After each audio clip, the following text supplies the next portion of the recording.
بسم اللہ الرحمن الرحیم۔ ناظرین، آپ دیکھ رہے ہیں نیوز ٹوڈے اور میں ہوں افتخار۔ بہت ہی امپورٹنٹ خبر آپ کے ساتھ شیئر کرنے والے ہیں۔ سہیل ورائچ نے ایک کالم لکھا ہے۔ سہیل ورائچ کی بیلجیم کے اندر برسلز کے اندر جنرل عاصم منیر سے ملاقات ہوئی ہے۔ اس ملاقات میں کیا گفتگو کی گئی ہے؟ بقول سہیل ورائچ کی ان کی پہلی ملاقات تھی، بہت ساری گفتگو کی گئی ہے۔ اس پہ عمران خان کا ٹاپک بھی ڈسکس ہوا ہے، اس پہ معاشیات کے اوپر بھی بات کی گئی ہے، اس پہ عاصم منیر کے جنرل پہلوؤں کے اوپر بھی بات کی گئی ہے۔ فیلڈ مارشل نے بہت ساری باتیں جو کہ سہیل ورائچ سے ڈسکس کی ہیں۔ سہیل ورائچ نے اپنے کالم کے اندر وہ باتیں مینشن کی ہیں۔ ہم آپ کے ساتھ یہ ڈیٹیل شیئر کریں گے کہ کیا گفتگو کی گئی ہے، کیا کچھ جو فیلڈ مارشل نے سہیل ورائچ کو بتایا ہے، کس طرح پاکستان ترقی کرنے جا رہا ہے، پاکستان کا روڈ میپ کیا ہے، کن کن کو معافی کی بنیاد کے اوپر معاف کیا جا سکتا ہے، عمران خان کا کیا حل ہے، شیطان کی کیا مثال پیش کی گئی ہے۔ یہاں پر بہت ساری باتیں جو کہ مبہم بھی ہیں، بہت ساری باتیں جو بہت ہی واضح ہیں۔ سہیل ورائچ نے کیا کچھ بیان کیا ہے، ہم آپ کے ساری ڈیٹیلز رکھیں گے، یہ ویڈیو مکمل دیکھیے گا۔ ناظرین، سہیل ورائچ نے یہ کالم لکھنے سے پہلے ایک چیز مینشن کی ہے کہ میں جنرل عاصم منیر سے ملاقات کرنا چاہ رہا تھا، لیکن میری ملاقات نہیں ہو پا رہی تھی۔ میں نے محسن نقوی سے بھی بہت دفعہ کہا کہ میری ملاقات کرا دیں۔ محسن نقوی نے ہمیشہ کہا کہ میں نے آپ کا پیغام پہنچا دیا، لیکن جنرل عاصم منیر کسی بھی صحافی سے نہیں ملنا چاہتے۔ اور اس پہ سہیل ورائچ کا کہنا ہے کہ پہلے میں یہ سمجھتا رہا کہ محسن نقوی میری ملاقات نہیں کرانا چاہتے، یا میرا پیغام جو جنرل عاصم منیر تک نہیں پہنچایا جا رہا۔ سہیل ورائچ کا یہ بھی کہنا ہے کہ ایک دفعہ میری بہت زیادہ تلخ کلامی ہوئی محسن نقوی کے ساتھ کہ میرا پیغام آپ جنرل عاصم منیر تک نہیں پہنچا رہے، تو محسن نقوی نے کہا کہ میں نے آپ کا پیغام پہنچا دیا ہے۔ اس پہ سہیل ورائچ کا کہنا ہے کہ میری جب جنرل عاصم منیر سے ملاقات ہوئی تو انہوں نے کنفرم کیا کہ محسن نقوی آپ کا پیغام پہنچاتے رہے ہیں۔ اس وقت میں ملاقات کرنا نہیں چاہتا تھا، اور جب ملاقات ہوئی تو کیا باتیں ڈسکس ہوئی ہیں، یہ کچھ ڈیٹیلز ہیں جو ہم آپ کے سامنے رکھیں گے۔ سہیل ورائچ نے مکمل کالم لکھا ہے، آپ ان کا یہ پورا کالم بھی پڑھ سکتے ہیں۔ سب سے پہلے سہیل ورائچ نے شہباز شریف کے بارے میں گفتگو کی ہے۔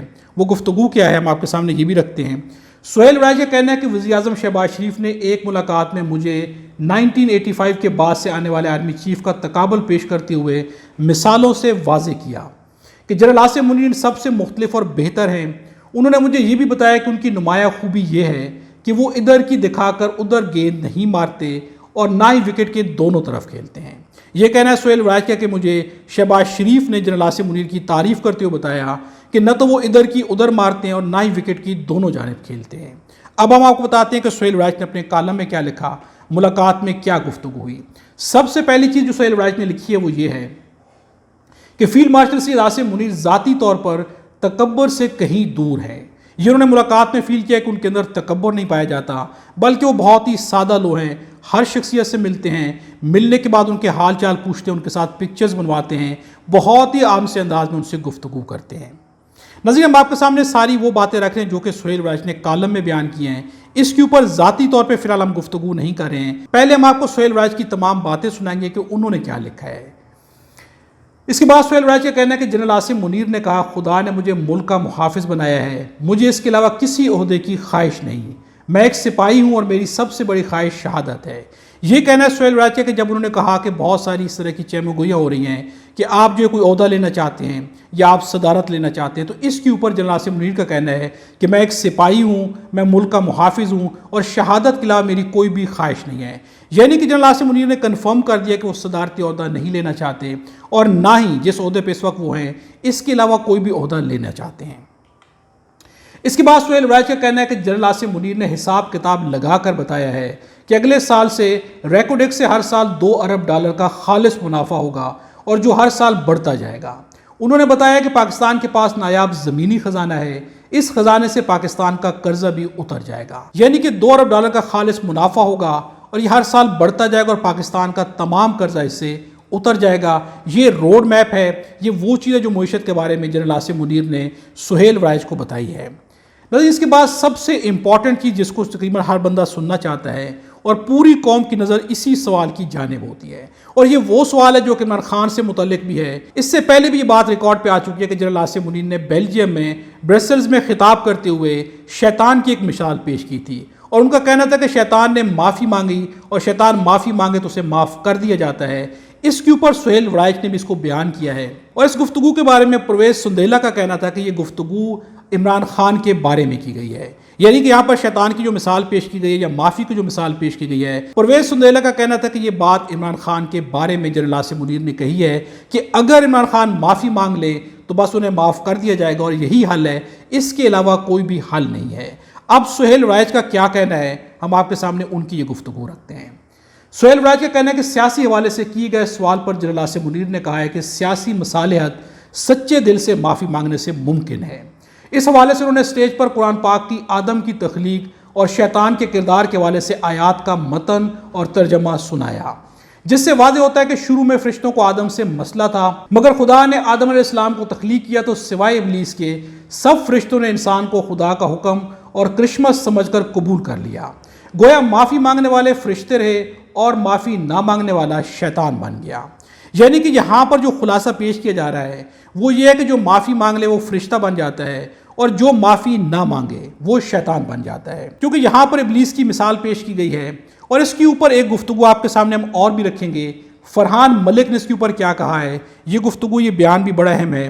اسی بات کے اوپر جو سہیل رائج نے یہاں پر بیان کیا ہے، اس پہ انہوں نے ایک بات کی، وہ بھی ہم آپ کے سامنے رکھیں گے۔ لیکن جنرل آصف منیر کے اس بیان کو جو کہ یہاں پر سہیل رائج نے بھی کہا ہے، اور جنرل آصف منیر نے تقریر میں جب وہاں پر تقریر کی تو وہاں پر بھی یہ گفتگو میں انہوں نے قرآن پاک کی آیات پڑھ کر اس کا متن اور ترجمہ سناتے ہوئے اسی قسم کی گفتگو کی تھی۔ اور اس کو پرویز سدیلہ نے کنیکٹ کیا کہ یہ عمران خان کے بارے میں پیغام تھا کہ آپ معافی مانگ لیں تو آپ کو معاف کر دیا جائے گا، لیکن اگر معافی نہیں مانگیں گے تو پھر آپ کے لیے مشکلات ہوں گی، حالات سخت ہوں گے، اور دوسرے الفاظ میں واضح طور پر کہا گیا تھا کہ آپ کو بہت ہی زیادہ تن کے رکھ دیا جائے گا، یعنی کہ آپ پر سختیاں بڑھا دی جائیں گی۔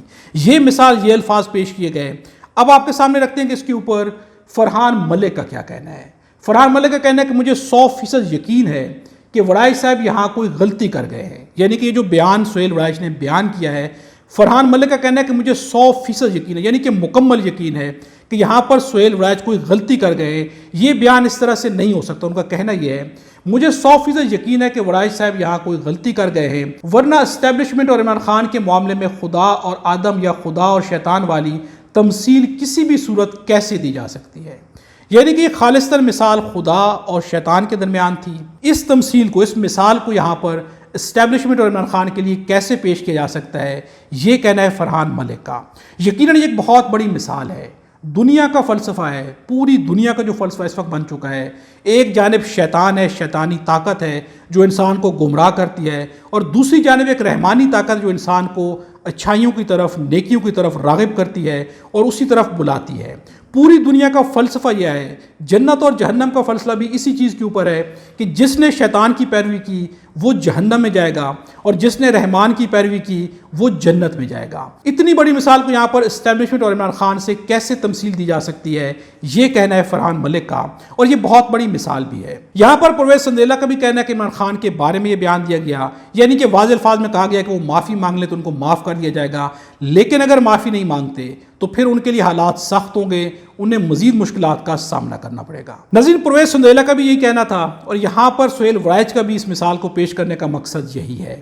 ناظرین، یہ مثال کیا پیش کی جا سکتی ہے، یا جنرل آصف منیر نے یہ مثال اسی حوالے سے پیش کی ہوگی؟ اگر وہ خود وضاحت دے تو پھر تو واضح ہو جائے گا کہ انہوں نے یہ مثال کیوں پیش کی۔ ہاں، جہاں تک صحافیوں کا کہنا ہے اور پرویز سندیلہ کا کہنا ہے، تو یقیناً یہ ایسے لوگ ہیں کہ جن کے بارے میں کہا جاتا ہے کہ یہ اسٹیبلشمنٹ کی باتیں، ان کی خبروں کی وضاحت عوام کے سامنے پیش کرتے ہیں۔ اسی بنیاد پر ان کی باتوں پر یقین کیا جا رہا ہے کہ یہ مثال یہاں پر عمران خان کے حساب سے دی گئی ہے، یعنی کہ اسٹیبلشمنٹ اب بھی چاہتی ہے کہ عمران خان معافی مانگیں تو انہیں معاف کر دیا جائے گا، پھر نہ تو کوئی کیس رہے گا، نہ پھر عدالت فیصلہ کرے گی، نہ قانون فیصلہ کرے گا، اور اگر کرے گا تو تمام کیسز سے عمران خان بری ہو جائیں گے۔ چونکہ مسئلہ یہاں پر یہ ہے کہ اسٹیبلشمنٹ چاہتی ہے عمران خان معافی مانگے، اور عمران خان یہ چاہتے ہیں کہ مجھے جیل میں رکھنا ہے تو رکھ لیں، میں جو غلطی نہیں کی اس کی معافی نہیں مانگوں گا۔ نظیر، سارا مسئلہ یہاں پر یہی آیا ہوا ہے۔ اس کے آگے بھی بہت ساری چیزیں ہیں، ہم آپ کے سامنے وہ بھی رکھتے ہیں۔ سہیل رائج کا کہنا ہے کہ فیلڈ مارشل سے پہلی ملاقات معاشی بحران کے حل کے حوالے سے جنرل آصف منیر کے پاس پورا روڈ میپ تھا، جس میں 5 اور 10 سال کے اندر پاکستان کو دنیا کے ترقی یافتہ ممالک کی صف میں کھڑا کرنے کی منصوبہ بندی تھی۔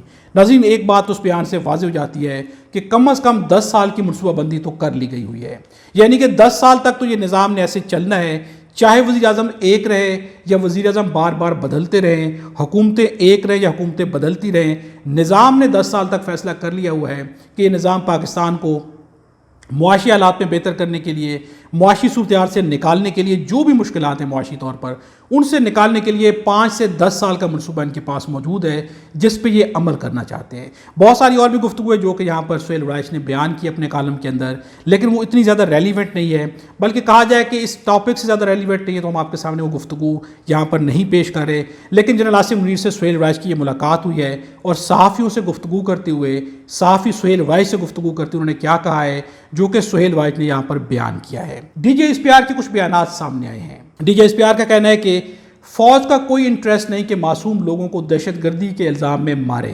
یعنی کہ جہاں پر بھی یہ کہا جا رہا ہے کہ فوج معصوم لوگوں کو مار رہی ہے دہشت گردی کے الزام میں، تو D J S P R کا کہنا ہے کہ فوج کا ایسا کوئی بھی انٹرسٹ نہیں ہے، یعنی کہ فوج کسی بھی ایسے انٹرسٹ میں کسی کو نہیں مارتی۔ اس کے علاوہ بھی D J S P R نے کہا ہے کہ نبی پاک صلی اللہ علیہ وآلہ وسلم نے فرمایا تھا کہ کسی اجمی کو عربی، کسی عربی کو اجمی، کسی گورے کو کالے اور کسی کالے کو گورے پر فضیلت نہیں۔ یہ ناظرین وہ مثال ہے، یہ وہ حدیث ہے کہ جو بہت ہی زیادہ کامن ہے، بہت ہی زیادہ فیمس ہے۔ کوئی ایسی شخصیت نہیں ہے جو مسلمان ہو اور جس نے یہ نہ سنی ہو۔ ناظرین، انسان کو سوائے تقوی کے کسی بھی بنیاد پر ایک انسان کو دوسرے انسان پر کوئی بھی فضیلت نہیں ہے۔ تقوی کیا چیز ہے؟ یقیناً آپ بھی بہتر طور پر جانتے ہیں، قرآن میں واضح طور پر کہا گیا ہے کہ تقوی کیا چیز ہے، یعنی کہ جس چیز کا جو حق ہے اس حق کو ادا کیا جائے، گناہوں سے بچا جائے اور نیکیوں کو انجام دیا جائے۔ ناظرین، یہاں پر ایک چیز آپ کے سامنے رکھیں گے، حامد میر کا ایک بیان ہے اور یہ بیان بہت امپورٹنٹ ہے، بہت اہم بات کی گئی ہے۔ حامد میر کا کہنا ہے کہ یوم آزادی پر سرکاری اشتہارات سے قائد اعظم کی تصویر غائب کرنے والوں کا نام تاریخ میں سنہرے حروف سے لکھنے کی ضرورت ہے۔ ناظرین، یہ طنز ہے اور یہ بھرپور طنز ہے۔ آخر ایسا کیسے کیا گیا ہے؟ اس پہ حیرت ہوتی ہے کہ یہ حکومت نے کیسے کر ڈالا ہے۔ انہیں ذرا بھی شرم نہیں ہے کہ یہ سب کچھ کر دیا گیا ہے۔ قائد اعظم کو ہٹانے کی کیا ضرورت تھی؟ اپنے ہی پاؤں کے اوپر کلہاڑی ماری گئی ہے، اپنے ہی گردنوں کے اوپر تلوار چلائی گئی ہے۔ بہت برا کیا ان لوگوں نے اپنے ساتھ۔ ناظرین، آخر میں ایک تصویر شیئر کریں گے، اس میں 3 کریکٹرز ہیں، رانا ثناء اللہ، خرم دستگیر، اٹارنی جنرل مرسول آوان، تمغے پہنے ہوئے ہیں، یہاں پر کھڑے ہوئے ہیں، مسکراہٹیں ان کے چہروں پر ہیں، ان کا کردار عوام کے سامنے ہے۔ رانا ثناء اللہ کیا کرتے رہے ہیں، باقی لوگ جو آپ کے سامنے یہ کیا کرتے رہے ہیں، اس تصویر کے بارے کمنٹس پہ اپنی رائے کا اظہار ضرور کیجیے گا۔ سہیل ورائچ کی جو گفتگو ہوئی ہے اس کے بارے میں بھی جنرل عاصم منیر نے جو کچھ کہا ہے اس پہ آپ کی ذاتی رائے کیا ہے، یہ بھی کمنٹس پہ ضرور بیان کیجیے گا۔ اگر آپ ہمارے چینل پر نئے تو چینل کو سبسکرائب کر لیں اور بیل آئیکن کو بھی پریس کر دیں۔ خدا ہم سب کو اور ہمارے وطن پاکستان کو اپنی حفظ امان میں رکھے۔